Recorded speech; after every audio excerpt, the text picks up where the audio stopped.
Assalamualaikum, Sampurasun, Om Swastiastu, salam sejahtera untuk kita semua. Ketemu lagi di channel Jiwa 22. Nah teman-teman, kali ini saya mau menceritakan pengalaman kemarin. Saya kebetulan baru saja ngobrol ya sama orang yang biasa memandikan anjing saya.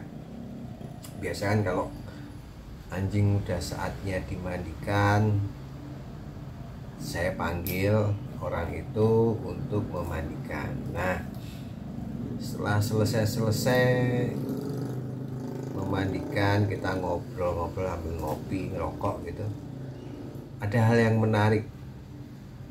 Hal yang menarik pertama, kita ngobrol biasa seputar hewan, seputar ya tanaman, karena dia juga suka tanaman. Hingga pada satu titik itu dia mempertanyakan satu hal mengenai dunia metafisika.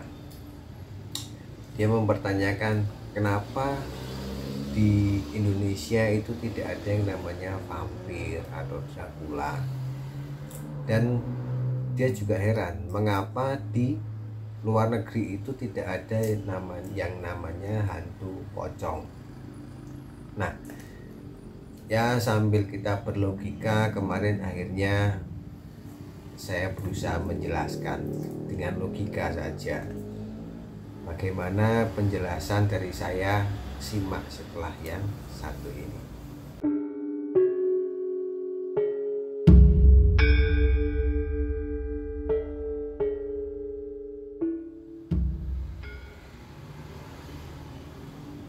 Oke teman-teman, sekarang saya mau menceritakan kemarin kejadian belum lama sih.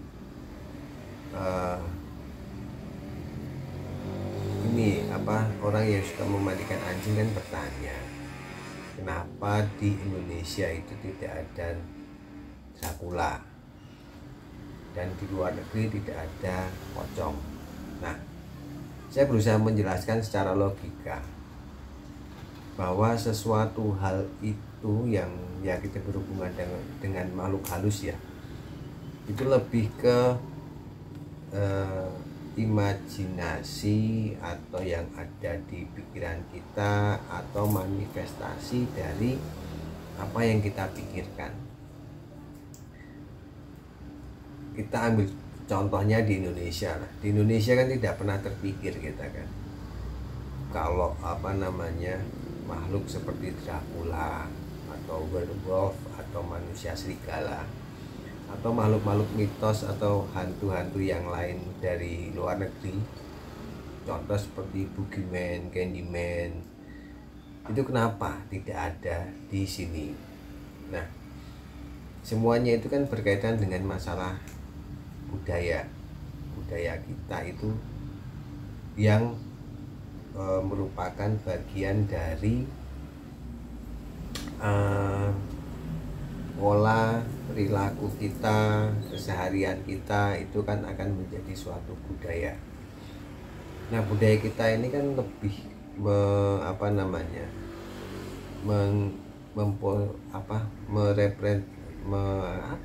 dari manifestasi budaya kita yang kita jalani sehari-hari itu kan lebih ke kita lebih akrab dengan pocong. Karena apa? Dari yang umat muslim kalau meninggal itu dipocong, terus ada kuntilanak lah, ada juga sundal bolong. Nah, orang yang sudah meninggal itu kan buat manusia yang masih hidup itu kan sangat menakutkan. Ada yang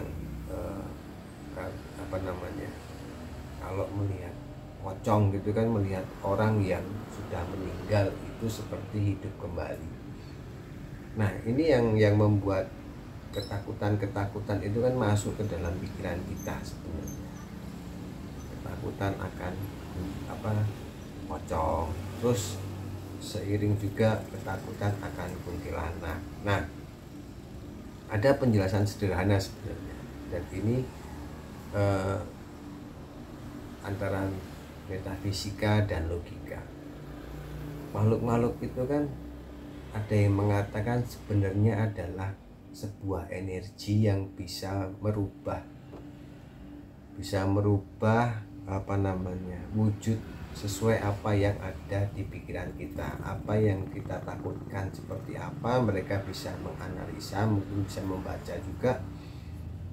Misal kita lewat di suatu tempat, kita takut akan pocong ya, dalam hati kita, jangan-jangan di sini ada pocong lah, ada kuntilanak, ada setan segala macam. Terkadang mana pikiran yang paling menakutkan untuk kita itu, kemudian mereka dapat membaca, dan kalau mereka iseng mereka akan mewujud menjadi apa yang kita takutkan. Nah, kalau di luar negeri yang ditakutkan oleh sana itu kan karena balik lagi ke budaya, mereka lebih mengerti mengenai Dracula, manusia serigala, karena sudah ribuan tahun mungkin mitosnya. Terus ada lagi yang Candyman itu, sama juga seperti di mana Jepang itu juga ada Sadako yang kadang sering nongol dari TV, keluar dari TV itu. Nah, kita bicara kalau di dunia barat sana kan mereka tidak tahu yang namanya pocong itu seperti apa. Jadi mereka tidak pernah ada rasa takut terhadap yang namanya pocong.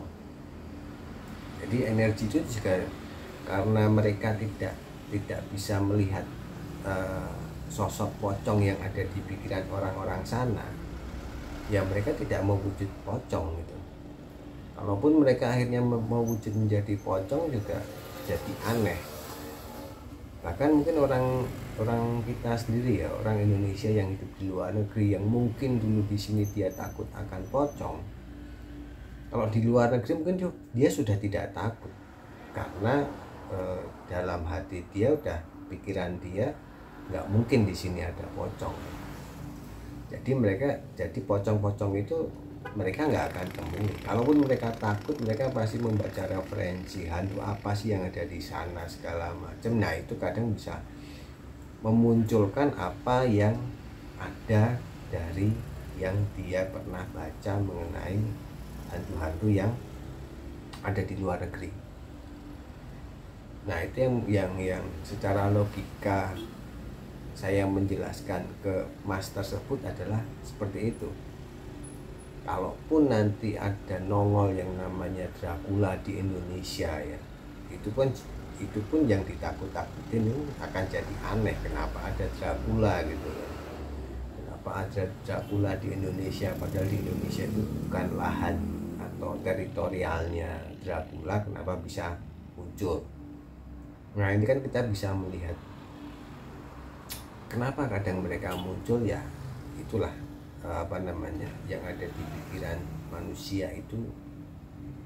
Mungkin dia pernah hidup di luar negeri, dia takut di sana ada Dracula, pada saat kesini segala macam dia menggambarkan ketakutannya itu dalam pikirannya sosok Dracula, yang mungkin saja bisa terjadi itu akan keluar sosok seperti itu. Nah, itu tadi penjelasan sangat-sangat sederhana teman-teman. Mengapa makhluk-makhluk dari luar negeri, makhluk halus itu jarang nongol di Indonesia, dan makhluk-makhluk di Indonesia jarang nongol di luar negeri? Penjelasan secara logika dan sederhananya adalah seperti itu. Dan ini mungkin juga evolusi ya, mungkin evolusi dari makhluk-makhluk halus yang ada di Indonesia. Karena sewaktu saya kecil itu kan dulu tidak ada yang namanya orang takut akan suster ngesot, karena zaman dulu tahun 80-an juga nggak ada film suster ngesot, yang ada sundel bolong. Nah, itu kan yang jadi ketakutan pada masa itu, sundel bolong dengan Susana sebagai artisnya. Mulai muncul kisah-kisah misteri berkaitan dengan sundel bolong pada saat itu. Nggak ada tuh suster ngesot, nggak ada. setelah muncul film Suster Ngesot segala macam, dan itu udah mulai terkenal. Nah, mulai itu berkembang, ada satu Suster Ngesot di sana, di tempat A, di tempat B, di tempat C, mulai nongol Suster Ngesot. Jadi kalau kita lihat di Indonesia ini, hantu itu mengikuti tren, mengikuti masa. Dalam artian setiap hantu itu memiliki masa kejayaannya masing-masing. Sama seperti manusia. Dulu tahun 70-an mungkin itu yang namanya Glundung Pringis, Wedon atau WW atau segala macam itu terkenal. Tahun 80-an itu yang booming adalah hantu yang sundel bolong. Nanti tahun 90-an, 2000-an itu mulai muncul lagi, apalagi banyak film mengenai kuntilanak lah, di situ muncul lagi film Suster Ngesot. Dan kita nggak tahu ya apalagi yang akan diciptakan dari pikiran kita, hantu apa yang akan tercipta di situ, apa yang akan muncul di film, dan apa yang akan menjadi tren di kemudian hari.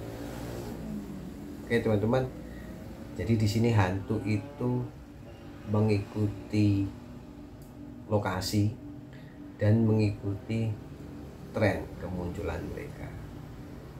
Oke, terima kasih telah menonton channel Jiwa Tua 2 dan salam.